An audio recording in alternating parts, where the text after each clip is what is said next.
Okay. All right, welcome to the Alchemy of Abundance virtual summit. I'm excited to turn the tables real quick and be your host for Chris Jolly. Chris Jolly is a business finances empowerment coach, certified fitness professional guy, avid bird watcher, and fond talker of self in the third person. Jolly was inspired by his own challenges with starting, growing, and scaling businesses. He now assists entrepreneurs to make more money, keep more of what they make, and answer that age-old question, what the heck do I do with all of this sweet, sweet moolah that I am making? Welcome, Chris. Good to Thanks have so you. much. Thanks so much for having me. It's nice to be on the other side of the table and take a little break from doing the interviews. So looking forward to it. Yeah, for sure. Well, your talk title is about why paying yourself first is the foundation for abundant living.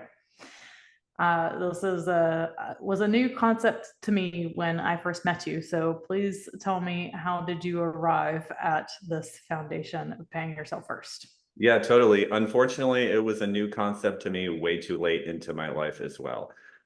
Just to kind of give you the brief overview, I've had several businesses. I started my first business when I was 27.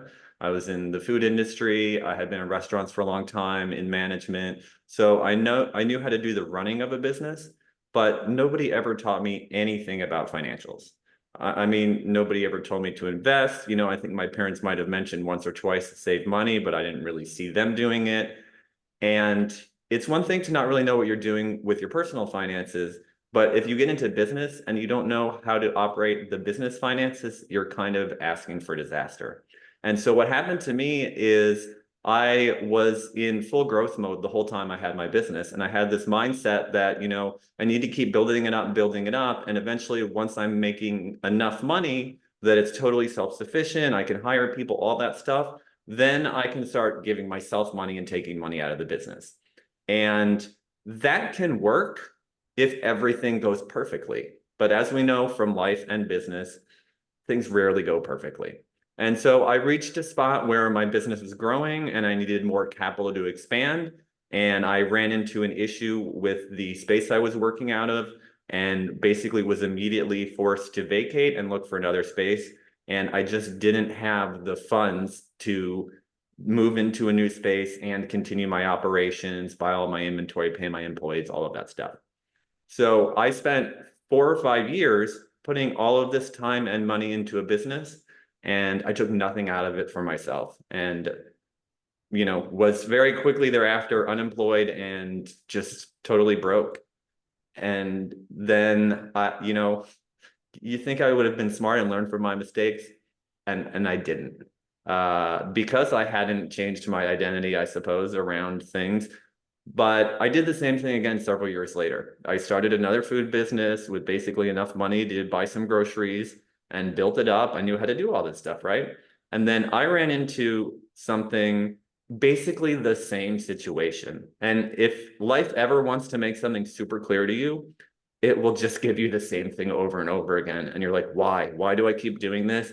And it was so similar what happened that I was like, okay, there's something here. I got to look at it. Unfortunately, this time things were a little bit worse because the first time I was in business, I was with my son's mother. I had, help in keeping things going while I looked for a job. This time I was just unemployed, totally broke. It got so bad that they shut off my power and lights, water. I'm sitting there, 36 years old, thinking to myself, like, I'm not a college student. I shouldn't be going through this. I know how to start a business. I know how to get customers. I know how to grow a business. What am I missing? And I realized what I'm missing is that I didn't understand the financials in a business. And then it became clear to me I had two options.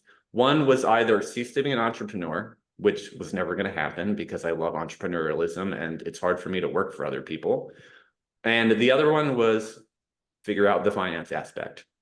So I was pretty much left with no choice. And I did a deep dive over several years into reading hundreds of books on business and finance, going to courses on everything from drop shipping to real estate, house flipping, like you name it, I learned about it and took all kinds of courses, master classes.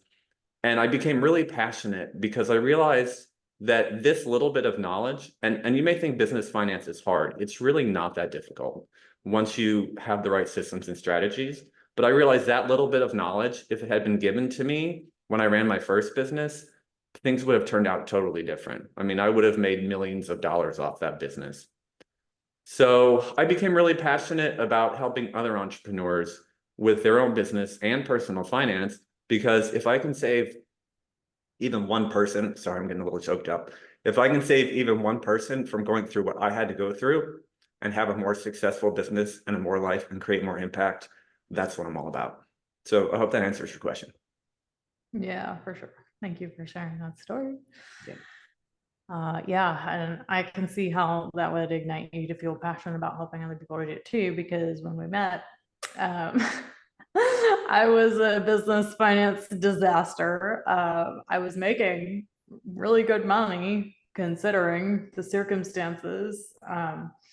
My first year as a sex coach, I made like 77 grand, and the next year it was like 140. And I spent every penny I made when we met. And you immediately were like, okay, we gotta. So yeah, not only did you really help me to see what this is all about, but you really instilled a new way of looking at money. And the crazy thing is that I had come from a family who invested. I mean, they had invested in the 80s, lost a lot of money in the stock market, and then got like super cautious. So they did like CDs. Their thing was CDs with like hardly any returns. Oh my gosh. But I was always taught like save, invest, save, invest. And I saw them doing it. And I still didn't do it for myself. So can you explain to me what, I know that there are so many other, especially female entrepreneurs, that are a disaster around money, that who might find themselves starting their own coaching business, healing practice, whether it's in person or online, and they're a disaster. And they're trying, but they don't really know what to do to make it work financially. So can you explain, what does paying yourself even mean? What is that for an entrepreneur? Yeah, absolutely. So the idea of paying yourself first is as straightforward as it sounds, honestly, and that's that whenever money comes in, you need to make sure that some of that money is going in your pocket. We tend to do things backwards, and we take the money that comes in from our business and we pay everybody else first.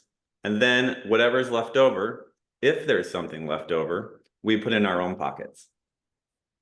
And that's totally backward because, as you can see from my story, if you're not in the habit of giving yourself money first, then you're never going to get in the habit. It's like anything else. It takes practice. If you don't do it now, there's no magical someday when you're going to decide, hey, you know what? Now that I'm making all this money, now I'll start paying myself first. You need to get in the practice of doing it right away. And basically, you can start with any amount. If you haven't saved money, if you feel like it's hard for you to save money right now, anything helps because it puts you in the practice of doing it. So even if it's 1 or 2% of your income, set it aside every time you get paid. If you don't have any money saved, start with building up an emergency fund, especially for your business. If you don't have any extra operating capital, the minute you run into a snafu, you're screwed. So start there and build your way up. Ideally, you want to save at least 10% of what comes in to save and invest. And if you can build that up to 20 or 25%, or take big chunks of change when you get some extra cash in your business, that's really going to help turbocharge you as you work to build up your finances, your emergency fund, your portfolio, all of that stuff. But basically what it comes down to is paying yourself first is a form of self-care. We all know people who are people pleasers, who are overgivers, and who think of themselves last. It's pretty common. And not paying yourself first is the same exact thing. You're thinking of everybody else before yourself, and you're basically saying to yourself, to the universe, whoever you want to call it, that I don't deserve to keep any of this money that I made. Or out of every person who deserves my money, everybody else deserves it before me. And it's just totally backwards. Oh my God, how true is that? Yeah. I remember that part of my up leveling or awareness of all of this was about having to really rewire what actually brought me pleasure. Because I was going on a lot of trips and things like this and doing extravagant travels all over the world, and it was awesome. But at the end of the day, I had nothing left, nothing to show for it. So it was about actually rewiring. No, and it took some hard fails in business of having hired people and then having to fire them because I couldn't pay them to recognize this, that actually it doesn't feel good to come home and not have a support system, not have something to fall back on. And for many of you listening, I'm sure you're probably like, duh, Tilly. Like, this might be like, shouldn't you know this already? Or it might, like, yes, I was very immature around money, but I think that people don't understand how prevalent this is for people our age, that we don't have the education or the knowledge. Coaches, healers, many entrepreneurs, they don't have a degree in business. They don't know anything about it, much less finance. So can you speak into like how does someone who maybe feels a little immature in their finances and investments and things like this, maybe they have something set aside, a 401k that they had from a previous job, or I don't know, like how does someone kind of make that transition from just like being totally disempowered around their finances to finally taking control over their financial situation? What are some good first steps?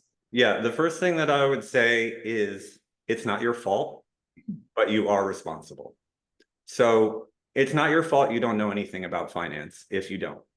I always say people start a business because they find something they love to do.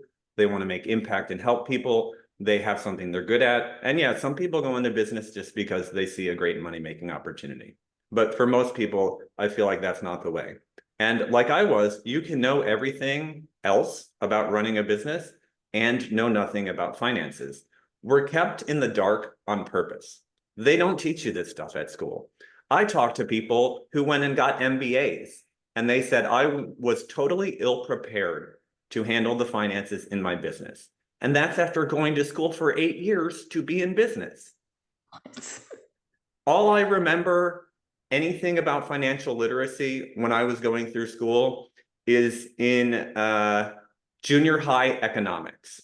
We talked a little bit about the stock market, and for like 1 week, we all did paper trading accounts where we pretended to trade stocks. That's the only thing I ever learned about investment or finances. Nobody taught me how to balance a checkbook. Nobody taught me the importance of saving money. Nobody ever said anything about paying yourself first to me.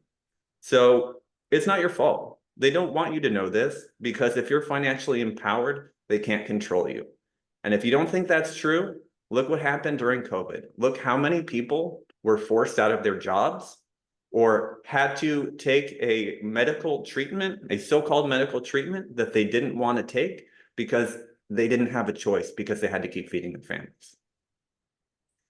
Keeping us in the dark about finances is a method of control, but you can break free from that.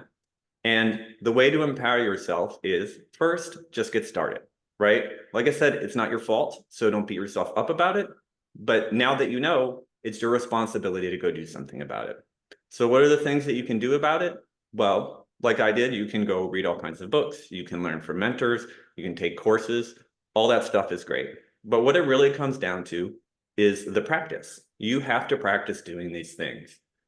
And there are some simple tools and strategies that you can implement in almost any business that will help you up-level your finances. I can't tell you how many people I talk to who don't even keep track of the numbers in their business. I ask people who have been in business for 10 years what their P&L looks like, and they say, what's a P&L? If you don't know, a P&L is a profit and loss statement.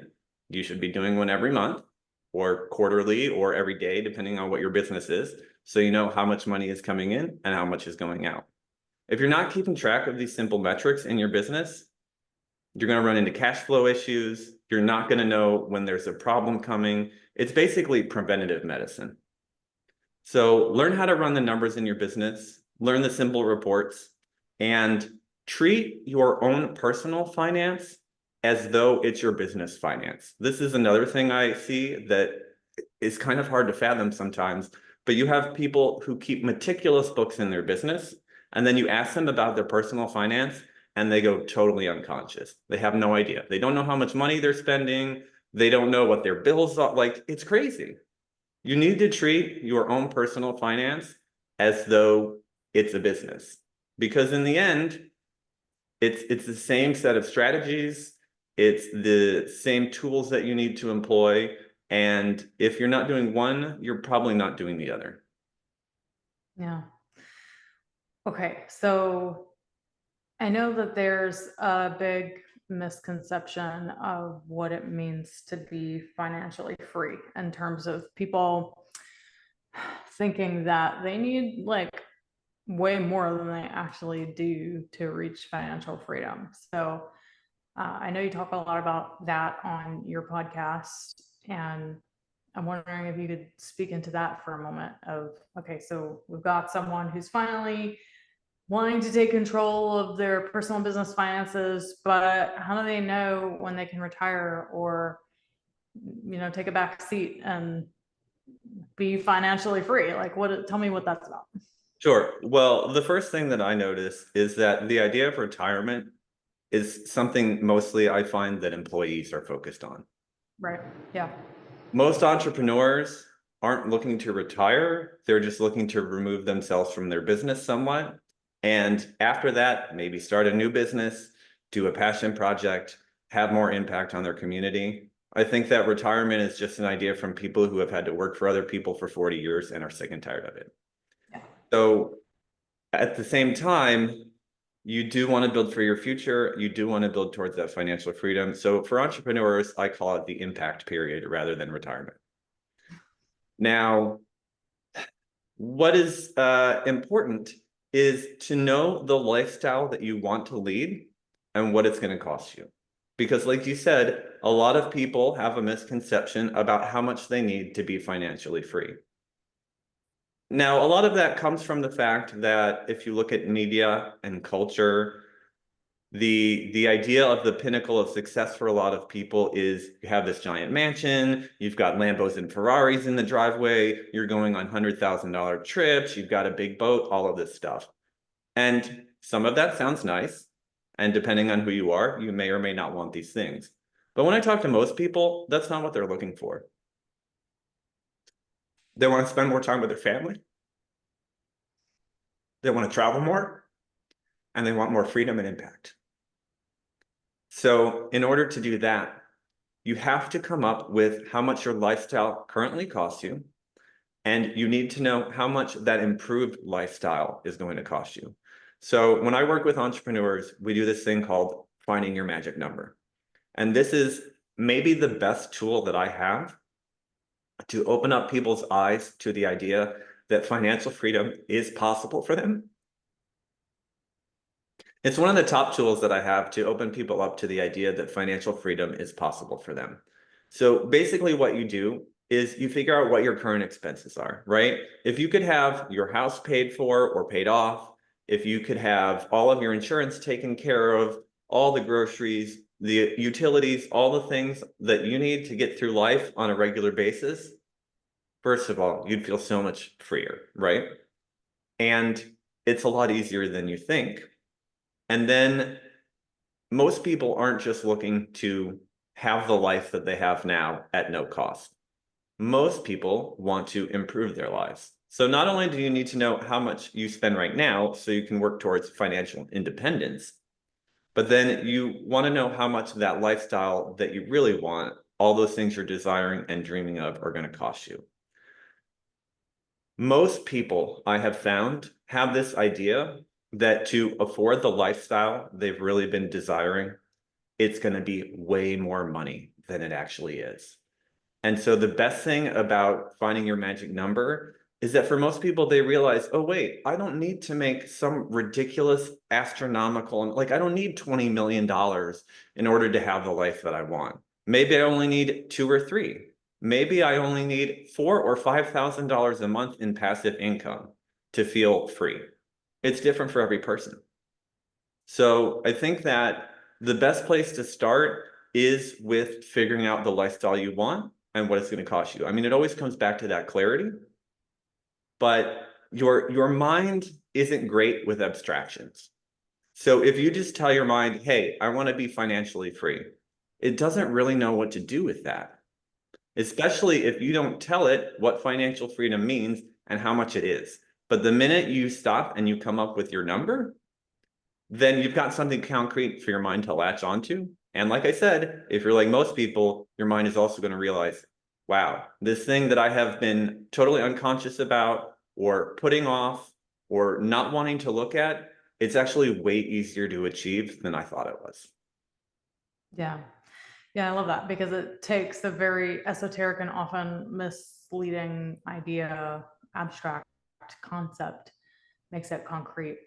And then your mind can, from there, kind of reverse engineer, how do I get there? And that's kind of what you do with people. So I'd love to hear, like, how do you support entrepreneurs to become financially free and to be empowered in their business and personal finances? Yeah, absolutely. Well, the first thing that we do, like I said, is to find that clarity first. We've got to know what you're after, right? If you don't know where you're going, who can point you in the right direction to you don't know where you're going? Nobody. You'll just kind of wander around hoping you find things. If you've been working towards financial freedom or wanting to, but not getting any results, this is probably why. You're not really sure what to do and you're not really sure what you want. So we work on getting the clarity and figuring out what financial freedom is for you individually. And if it's mansions and Lambos, great. We can put together a plan to get there. And if it's just paying off your mortgage and spending more time with the grandkids, we can totally figure that out too. Once you've got the clarity, then the next thing is, like we said, that magic number. It's figuring out exactly how much the lifestyle is going to cost so we know what to do to get you there. Once we have those two things, we can put together what I like to call your financial freedom treasure map. This is basically your roadmap or your plan to follow to help get you to what your idea of financial freedom looks like. So we learn about you as an investor and what sort of things interest you, what your risk tolerance is, all those sorts of things, so that we know what the best vehicles are to work towards getting you there, right? Real estate is a great way to build wealth. But for some people, the idea of owning a bunch of properties, having to be on the hook if something goes wrong, going into debt for all these things is a nightmare. If you hate it, don't waste your time investing in it. You're just going to resent it. You're not going to want to look at it. You're going to go unconscious. So we need to figure out what investments will work for you to get you where you want to go. And that means A, both that it's a proven system that has worked for other people over time, and B, you can and actually want to do it. So once we have those things in place, then it's just about the execution, right? Now you know where you're going, you know what you want, you know the vehicle that's going to get you there. You just need to execute consistently on it. And that execution requires two things. One of them is repetition, right? You're not going to become the best basketball player in the world just by thinking about it. You've got to go out and shoot a billion shots and become better, practice, and improve. Same thing with finances. You can't just know the information, you have to actually implement it. And so the other piece around that is accountability, because it's real easy to want to do something. It's really easy to say you're going to do something. It's a lot more challenging to actually do it, especially if it's a new habit, if it's something you're not really familiar with, or if you haven't been able to integrate that identity piece. Because I know people all of the time who say, oh, I know exactly what to do. And most of them do, or they have a pretty good idea of the things that they should be doing, but then they don't actually do it. And why is that? Because somewhere inside of them, they don't see themselves as the person who does those sorts of things. And so despite knowing all the right things, they never take action. Yeah. So true. Well, it definitely took me a couple of years to figure out what my avenue for financial freedom would be. Just having looked at the different avenues with you, really diving in and discovering for myself what my risk tolerance was, which is less than yours.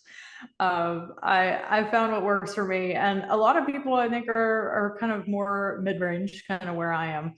But I'm curious, can you tell me some of the avenues that exist other than the obvious employee 401k type thing? Like, what are some of the avenues that you help show people? Obviously, not a financial advisor, but just showing people what all is out there to get them to financial freedom. Yeah, totally. And everybody is different in what works for them. And things like 401k, IRA, for most business owners, they're not the best thing to do with your capital. Again, it depends on what you're looking to do. It depends on your risk tolerance. A lot of times, as long as with the caveat that you are paying yourself first, you do have an emergency fund, you are putting money aside for investments for the future, a lot of times that money should go back into your business, whether it's marketing, hiring more people, improving your reach, like whatever it is. One of the best ways to make more money with your money, especially if you have a business that's running well and bringing in money, is to reinvest it back into the business. So that's one thing.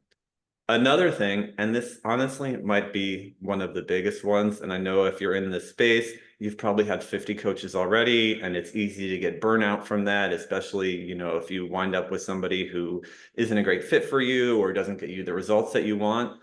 But investing money in up-leveling your skills is another really important one, because I can take $100,000 and put it in the stock market and hope to get a 10 or a 20% return.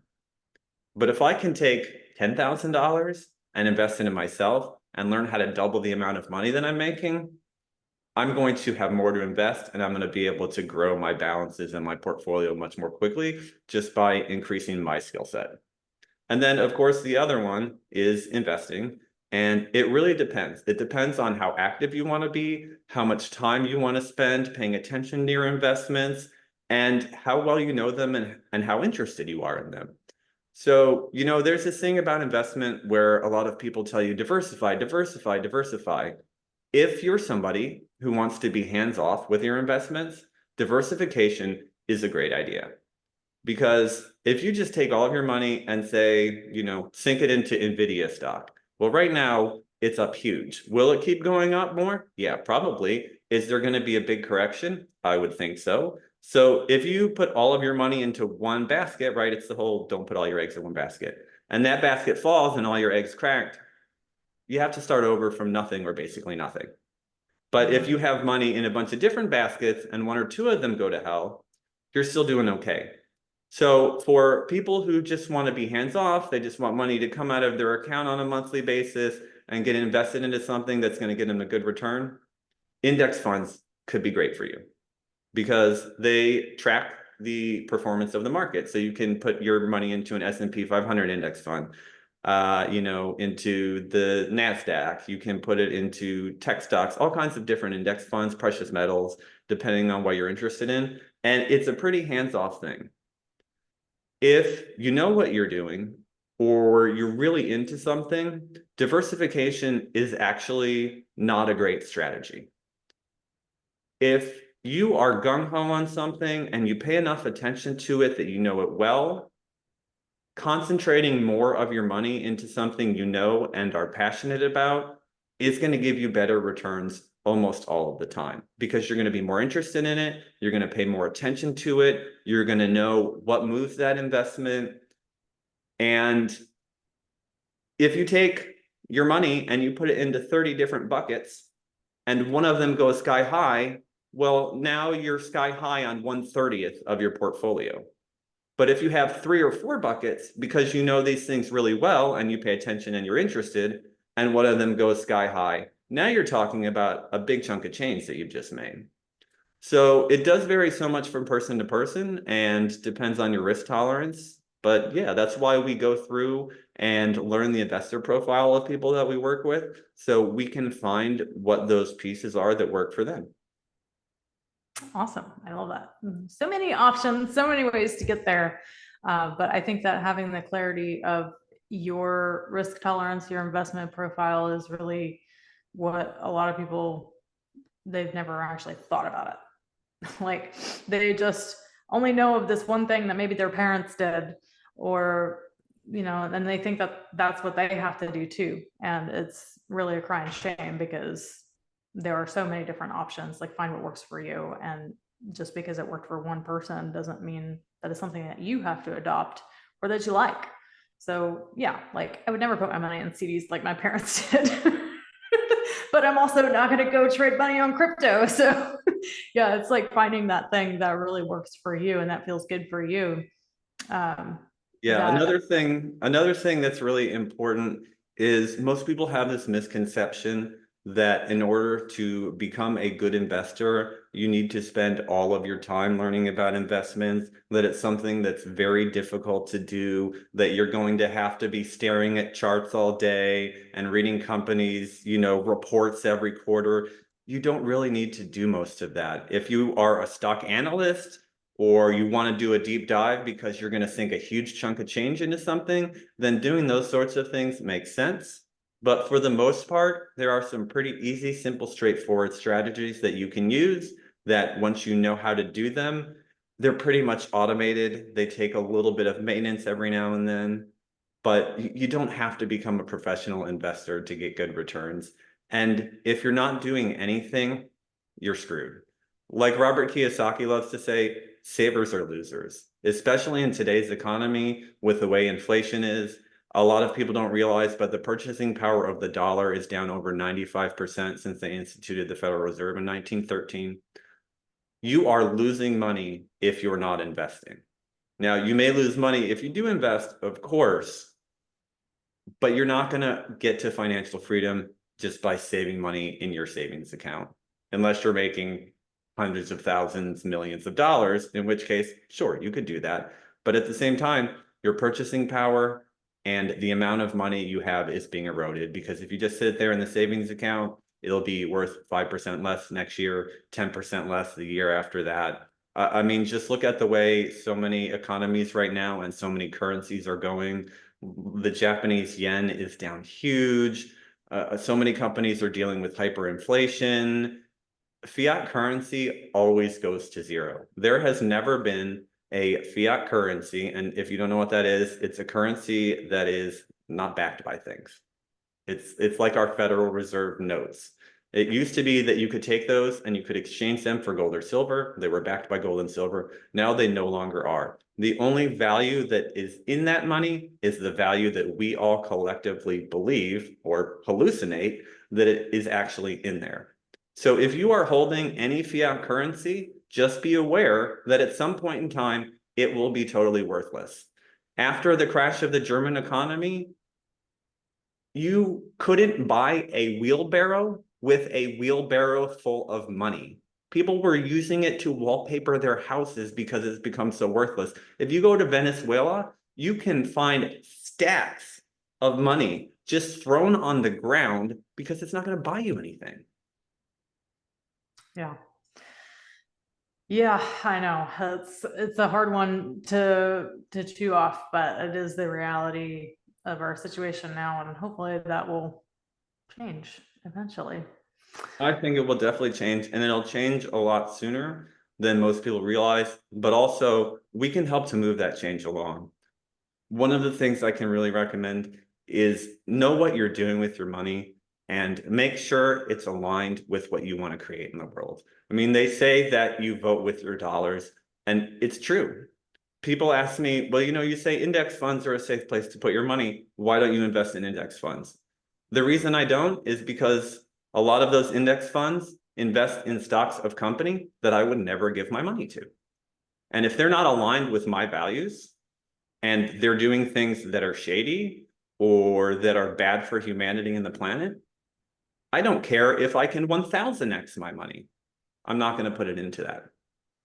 If you have your money in one of the major banks, and I'm not saying it's all of them, maybe it's not all of them, but a lot of them have been found to launder money for cartels, make money disappear. They're doing all kinds of risky derivative things that literally, like, they're tanking the market at times, wiping out people's pensions, all kinds of crazy stuff.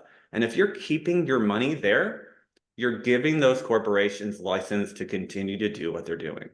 So look at a local credit union or a smaller regional bank, something of that nature, because you're literally voting with your dollars, and you need to vote in a way that creates the reality that you want to see. Yeah, I love that. Well, there's one more topic I want to touch on before we wrap up. So you mentioned earlier, saving is for losers, and the whole Dave Ramsey is for poor people sort of thing.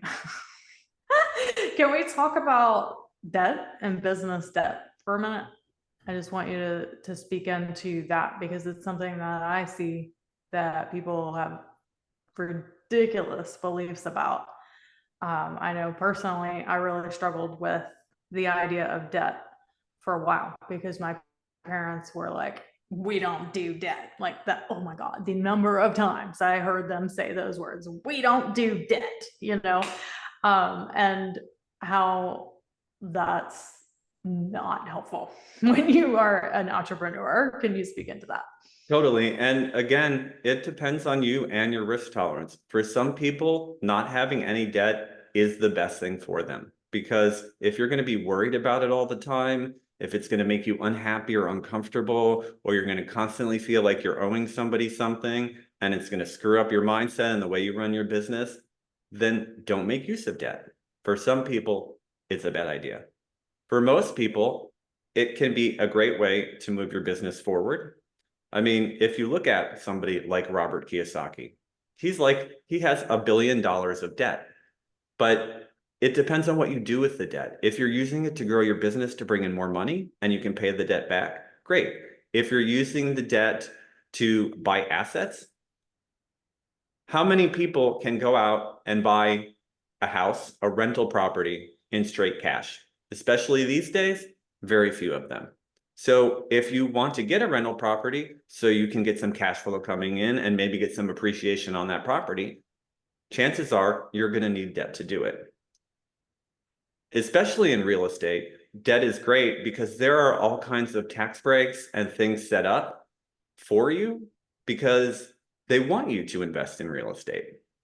So if I can borrow $1 million and then pay back that $1 million and make an additional $500,000 on top, why not go into debt over it? If somebody else is going to buy me a rental property for me to make money off of, and then the person who's paying that mortgage is really paying the bank back and it doesn't cost me anything out of my pocket, why not? If you need a piece of equipment, if you have an emergency in your business, if you need to hire more people and you don't have the funds, going into debt might be the right thing because it makes more sense than struggling along. That's why it's important to have some money set aside. That's why you're going to want to have a credit card or two, most likely for your business, but you need to use it on the right things. Don't buy debt. Don't use debt to buy depreciating assets.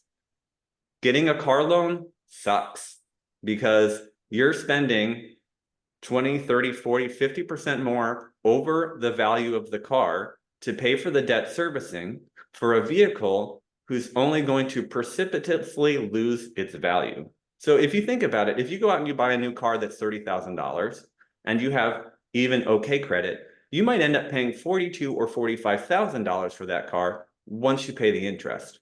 The minute you drive that car off the lot, boom, $5,000 off the value right there. If you've had the car 3, 4, 5 years, your $30,000 car that cost you $45,000 may now only go for $15,000. So debt can be bad and it can be good. It's a double-edged sword. It's like fire, right? It depends on how you use it. If you're cooking food and warming your house, great. If you're burning the house down, not so great. Well, that's a good way to look at it for sure. Awesome. All right, Chris. So I know you have a business finance checklist for everyone to go download. Can you tell us more about that and why people need it? Yeah, totally. It is just a 12-point checklist that I have created to help you ensure that you are tracking the right metrics in your business and that you are doing the most fundamental things that you need to do in order to be empowered in your business finance and to continue to grow your business and work towards financial freedom. Nice. Okay. So everyone, you can go download that at the link below the video and definitely empower yourself in your business and personal finances, even if you think, oh, I already have it all together. There's always another level that you can be taken to. There's no, I have it all figured out. All right. So there's always more. Well, thank you so much, Chris, for this amazing interview and for sharing your gifts with the world. And yeah, we'll talk to you soon. All right. Thanks so much.